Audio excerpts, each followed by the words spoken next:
Hey, what's up, guys? Tuki here, back again with another episode of my California Golden Seals Draft to Glory franchise mode series. You know what the series is at this point, and if you don't, and this is the first video of mine you've clicked on, or the first video in the series that you've clicked on, what are you doing? Go back to the start, experience the whole journey. That said, we are in the middle of the 2030-2031 season, and yet again, we are a competitive team, but we're not exactly at the top of the division, which isn't surprising, perhaps. Our team is still looking pretty good. Now, in terms of how the team's set up right now, I have made some changes to player types, but that is going to take a little bit for that to show up. That's just how that works. I'm pretty sure I changed Nazarov to a sniper just for the fact that, you know, we want him to use his shot a bit more. But you'll notice while he's up on the top line, he is a first line forward in terms of role. And really, when we look at this team, there's still too many question marks. You know, the player type changes will kick in soon. Again, I don't know why it actually takes a little bit of time to do so, but it is what it is. There's too many question marks with the team right now in that we know we'll probably be a playoff team. It's just what happens once we get there. And if we fall short, what happens from there? Sergei Nazarov, of course, is only on a one-year deal. What's going to happen with him? Will it be a better idea to sign him? I mean, again, for a 7th-round pick to turn into what he has turned into is ridiculous. But knowing the compensation, now we signed him last year as an RFA instead of getting that 1st and 3rd round compensation. There's no doubt about it heading into this offseason. The money he's going to look for, 1st, 2nd, and 3rd round pick guaranteed. But would it be better to keep him? You look at Howard Fragapani, now 30 years old. And I'll know too the point totals where Nazarov's having a pretty good damn season. A pretty damn good season, pretty good damn season. I guess that works regardless. Fragapani's been okay. Dylan Redden has 20 goals, pretty solid as well. The debate of changing him back over to a sniper, we have done that, so that's the big one there. Of course, still listed as a power forward. This season has seen the emergence of Ben McCauley. He'll be up on the second line with Ivanov and Kim Nylander. Again, Ivanov somehow listed still as a second-line guy, despite being what he is, but Nazarov is a first. It comes down more to attributes than anything. Kaliev, Krog, and Gray haven't exactly killed it on the third line, but they've been all right. And then Hossa, Baldwin, and Kurt Eddy. I changed up Kurt Eddy's player type. I don't remember to what, but we'll see if he can turn it around. There is pressure on the forwards right now. We do have some options coming up. Stefan Saros, Joel Roenick, who of course got playoff time last year. Mika Vituloma is still there. Jean-Francois Svoboda. The talent's coming up now that can replace some of these guys. But of course, with it being Draft to Glory, we don't have the ability to get compensation for our players outside of offer sheets. You know, we can't be like, oh, well, Eddie, let's just trade him for a 7th. That's not a thing right now, unfortunately.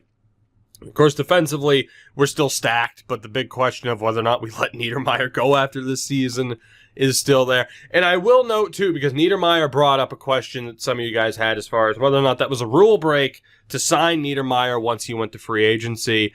And we haven't done it much, but I've always just considered it, well, it's our player, and we have an extra chance to re-sign them. You know, it's not like, oh, Austin Matthews is a free agent, let's sign him. Like, as long as it's our player and just negotiations didn't go well, we can attempt it. Because then technically, if someone signed with us after an offer sheet, they technically, you know, say they go to the free agent list as an RFA, but then re-sign with us, well, technically they signed as a free agent because they could have signed with anybody else. So it's just one of those weird things where it's not a rule break as long as it's a player who has been on this team. Now, we can't be like, oh, Sestito is a free agent. We can sign him now. No, he's gone. Like, that's off limits. Sestito is gone in this series, which I know a lot of people aren't happy about. That said, there was the question of people wanting to know what he inevitably signed for in Columbus, so we'll take a look at that. That's not to say that our goaltending's been miserable. He signed for $13.2 million a season, which is less than what we offered. The difference is Columbus gave him 7 years, which, if I'm not mistaken, we offered a contract similar to that, if not more. But there you go, $13.2 million for the next 7 years. He got the max duration that a free agent can get. So there you go, and they have Zaitsev as well. So, or Zaitsev, I should say. Who, my God, that goaltending tandem! Look at the amount of money. Holy shit! It's like, well, we're gonna lose Bobrovsky in real life, maybe. So 10 years down the road, let's sort out our goalie situation. So Columbus may be in more cap trouble than we happen to be after that move. That said, let's continue onward. We know the deadline is coming up, not as if that's a factor for us right now, but let's sim to the 16th. We'll see how the team continues to perform. We'll also get a look at the new player types once those kick in to effect. We will be keeping an eye on the Doolin Narwhals as well. They have a pretty solid record, which isn't all that surprising given some of the talent that is on that team. We're not exactly off to a flying start in terms of simmed games at the moment. 1, 2, and 1 in our last 4. Hopefully over the next 2 games, the last 2 before we hit that stopping period, we're able to get the wins. We do beat Montreal. Can we make it 3 straight against the Philadelphia Flyers? This game looks to be running kind of slow right now. I don't know what the holdup here is with the sim, but that's okay. I'll wait it out, EA. Don't worry. We got all the time in the world. Hell, okay, there we go. We beat Philadelphia 3-2. 3 straight wins. 4 wins in our last 5. Not too bad. Up to 29 wins on the season. 36 for North Bay. In terms of the standings, we still find ourselves in 3rd. No one's going to catch Edmonton. That's just not going to happen. But from there, it's still close. Anaheim's not out of it. Vancouver, Vegas, definitely not out of it. It's continuing to be a very tough division that we find ourselves in. So Nazarov actually still is a playmaker, which makes sense. 8 goals, 26 assists. We have Fragapane still as a two-way with 41 points on the year. And wait, did the player type changes not save? In fairness, they might not have saved. Which is kind of weird. You have McCauley as a playmaker, Ivanov, and Nylander. I know I made these changes. Maybe I made them in the Vegas series. That could have been it. I wouldn't be surprised if I made that mistake. No, because I remember changing Kaliev to a sniper. I remember doing that, trying to make the most of his opportunity, in terms of his shooting category. Huh. Well, I know it's saved because we stopped at the end of February. So that's very, very odd to me, but it is what it is. And I mean, regardless here, let's go look at this team from the player stats perspective. I want to get a full look at the team in one shot here. And let's see what we have. So let's look at our forwards. So Redden doing all right. Fragapane doing all right. Ivanov, despite being off the top line, still doing okay in terms of point totals. You have McCauley at 37 points, 34 for Nazarov, 32 for Nylander. From there, though, it is our secondary scoring that's definitely suffering right now. Krog at 22 points, 16 goals is nice, but only 22 points, which, again, kind of sucks. And then we look elsewhere. Kaliev on 15. It really drops off. There is very little secondary scoring on the squad right now. Defensively, I mean, we still have some defensemen that are capable of putting up points, which is nice. And then goaltending-wise, Iliakis isn't exactly killing it, but he hasn't been terrible.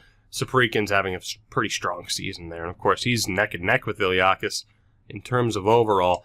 So I'd say it does come down to, and I'm going to sim a little bit more here before checking back, because I swear I changed some of the player types, but apparently not. So let's sim another week, although I doubt, 2 weeks, it was 15 days. I doubt that wouldn't have been enough for the changes to show up, but maybe it wasn't somehow. Before I maybe, stop the episode for a moment to go and make those changes again, we'll leave it as is. And at least, sim forward, double check, figure it out from there. So we lose to Detroit. We pick up wins against Anaheim and Colorado. We lose to the Rangers. So nice 500 hockey over the week. 31 wins in the year, 39 for North Bay. Now, you guys know how I feel about building an AHL team. I do like the AHL squad to do quite well in the standings. But if we have to break them up to maybe demote some players, then so be it. So Nazarov, playmaker. Yeah, you know what? Here.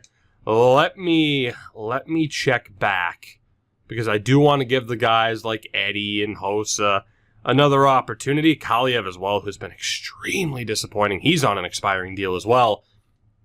I do want to double check back with these guys, give them a chance in terms of player types, and if they still underperform at that point, then we look at some of the call-up options. So give me a minute, and we'll sort all of this out. So here's an interesting turn of events. As I was taking a look at North Bay, I noticed something here, and it still makes me think that something's going on, as opposed to me just misremembering. Cullen, listed as a two-way defenseman, you go here, offensive. Hancock, listed as a defensive defenseman, you go here, two-way.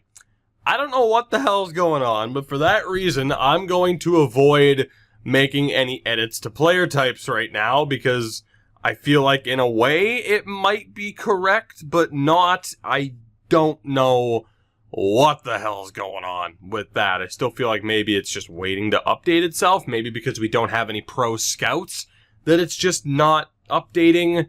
I don't understand. So for the moment, we're going to leave it as is, and at the end, towards the end of the season, or if we start to get into dire straits in terms of our standing, we'll double check back and maybe look to make these changes, especially too before the playoffs, where we will potentially call some guys up if need be. So let's go ahead and continue onward. But for that reason, maybe the playoffs are in doubt for the start of, or, to be included in this episode as well. Maybe the start's delayed and we hold off until the next episode. Although that said, we are on another 5-game winning streak. We do lose to the Islanders, but the point streak stays alive, which is pretty nice, up to 37 wins. North Bay on 43, now 44, and the point streak comes to an end against Vegas.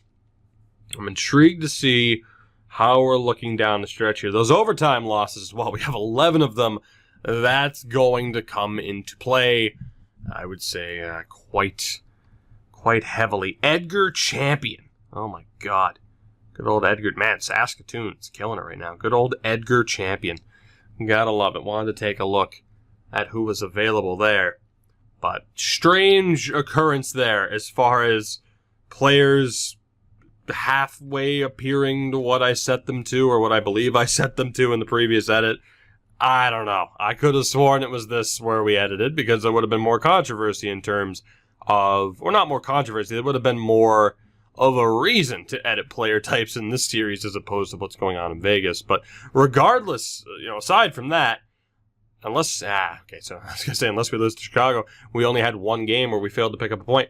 We only dropped points on a handful of occasions. Only 2 games against Vegas and Chicago did we not walk away with a single point. So that is a very good run of form. 42, 23, and 12. North Bay on 50 wins this season. So there you go. We are back in the playoffs, and we have that separation over Anaheim. It is guaranteed we will be the 2 seed in this division. Yeah, I was just double-checking the math, and that is correct.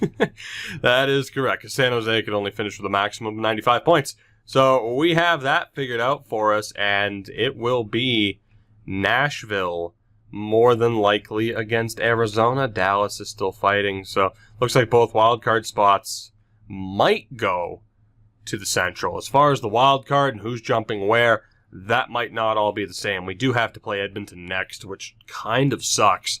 But since we know that we are returning to the postseason, let's go ahead and sim these final 5 games, and we'll take a look at what this playoff format's shaping up to be. We'll double-check standings. Wow, as we beat Edmonton 4-1. We'll double-check the standings and all that. We'll double-check stats and how we've done and whether or not there are players that are worth calling up. As go figure, we beat Edmonton and then dropped 3 straight. We do end the season, though, on a 7-4 win against Toronto. So 44, 26, and 12 this season. North Bay hit 54 wins. A phenomenal season for them. And there you go, the confirmation that we will be playing the Anaheim Ducks. The Oilers will be playing the Stars. And Nashville will play St. Louis. So unfortunately, we're going to be stuck in this side of the bracket where if we make it past Anaheim, we're going to have trouble. I mean, hell, they had more wins than we did. But if we make it past Anaheim, it's gonna be a rough go in terms of who we have to play if we want any chance at success this season. Taking a look at the players, you have Nazarov ending the season on the top line, finished with 58 points, 54 penalty minutes, but 58 points. That is the new career high. So, of course, he debuted that 1 year before the playoffs. 44 points last year, up to 58 this year. So a pretty strong season for him. I'm happy with that, but of course his future is very much undecided. Fragapane, 19 goals and 44 assists. Good for 63 points, his highest point total since the 2025-26 season. So we definitely needed this version of Fragapane back. Very promising. 19 goals might have actually been the most he's had in his career. It's not, but it's the most he's had in a season in almost a decade. So there you go. Aha! It didn't change. Shit, I hit the right trigger over to red, and I'm like, wait a minute, did it change the power forward? It didn't. So I just aha'd for no reason. I'm sorry. I swear that never happens to me. Dylan Redden, 35 goals, 33 assists. That is the guy that we need now 3 straight 30-goal seasons. 68 points, his highest point total in 5 years. Good stuff. That is the type of player that we need to show up for us. On the second line, Ben McCauley had a phenomenal season. 55 points in his rookie year. And someone like this showing up at this time, again, a 6th-round pick. You look at Nazarov and McCauley and what we have with these two. It's looking pretty good.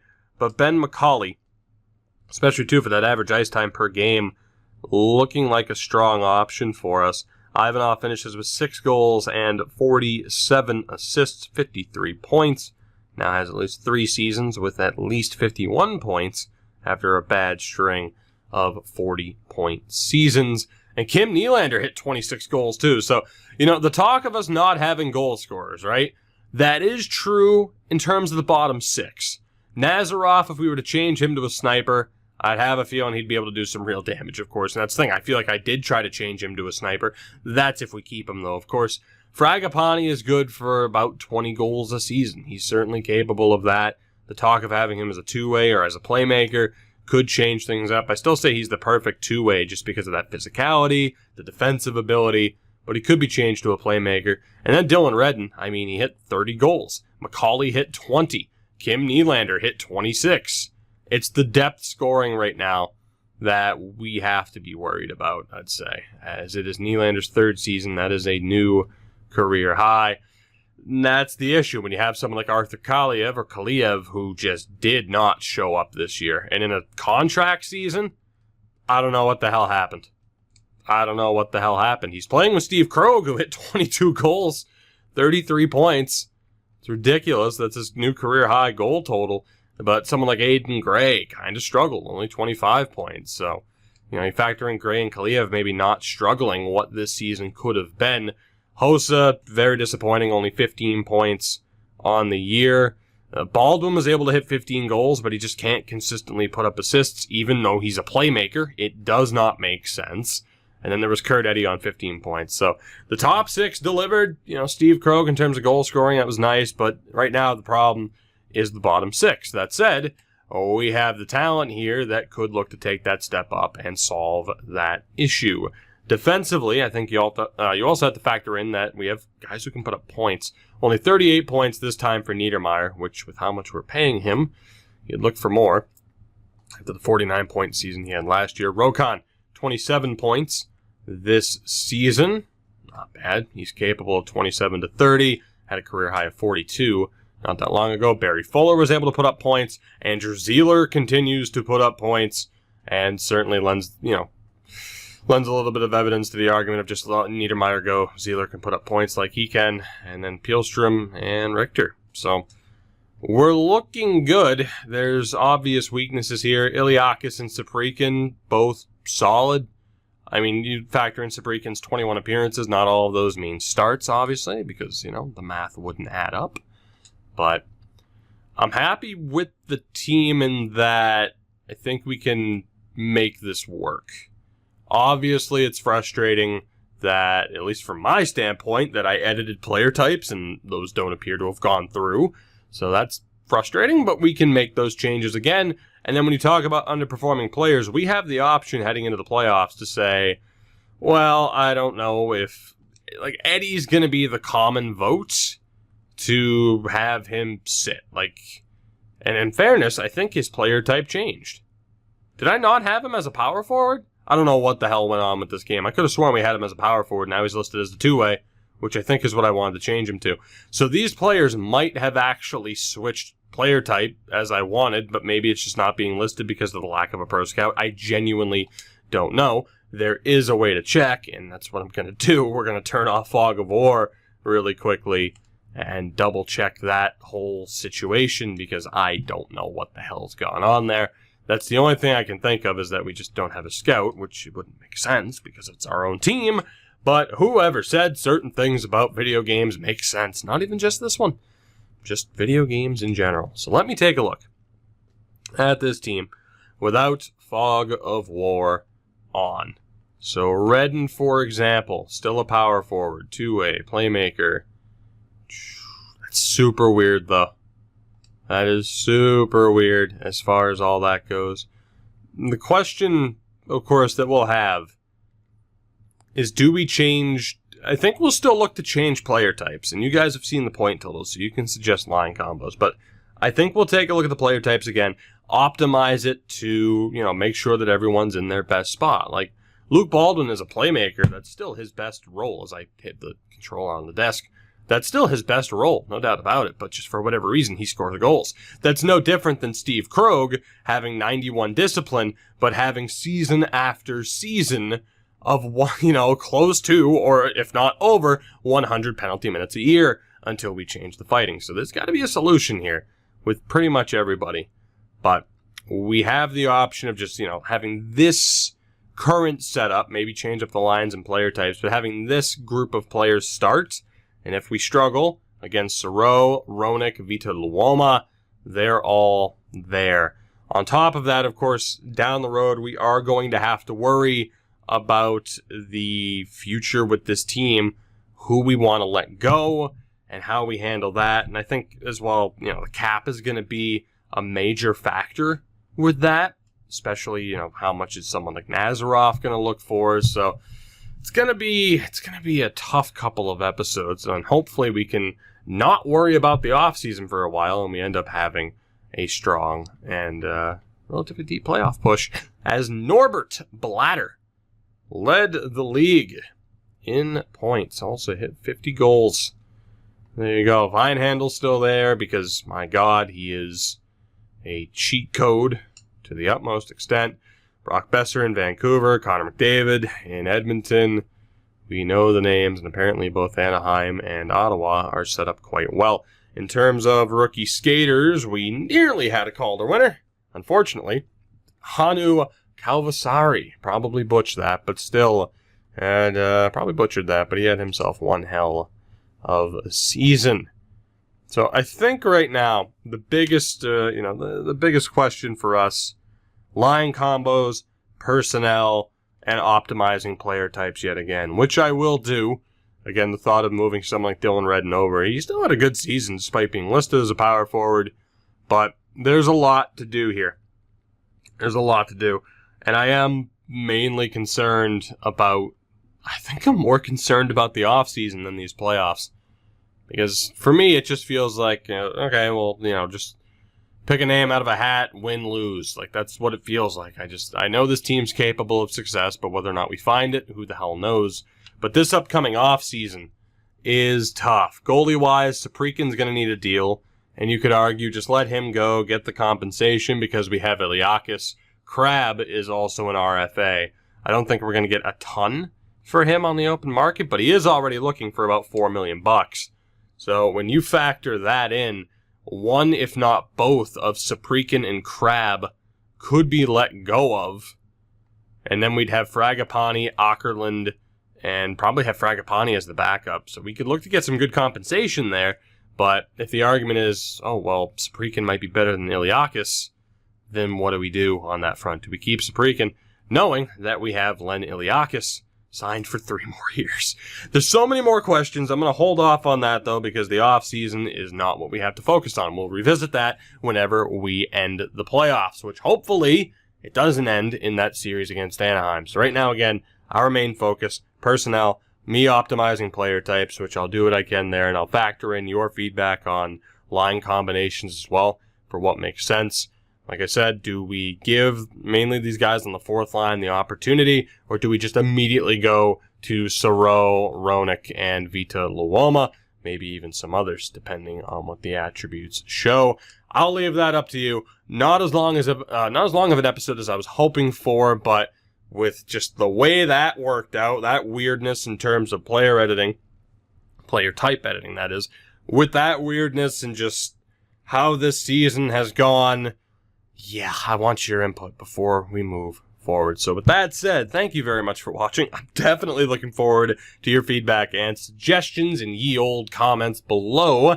And aside from that, you know the deal. Support the video with the liking and the commenting and the subscribing and the bells and whatever the hell else YouTube makes you do to know when I upload videos. So that's cool. Also, check out everything in the description if you have not already. It would be appreciated. And until next time, have a good one. All right? Yeah.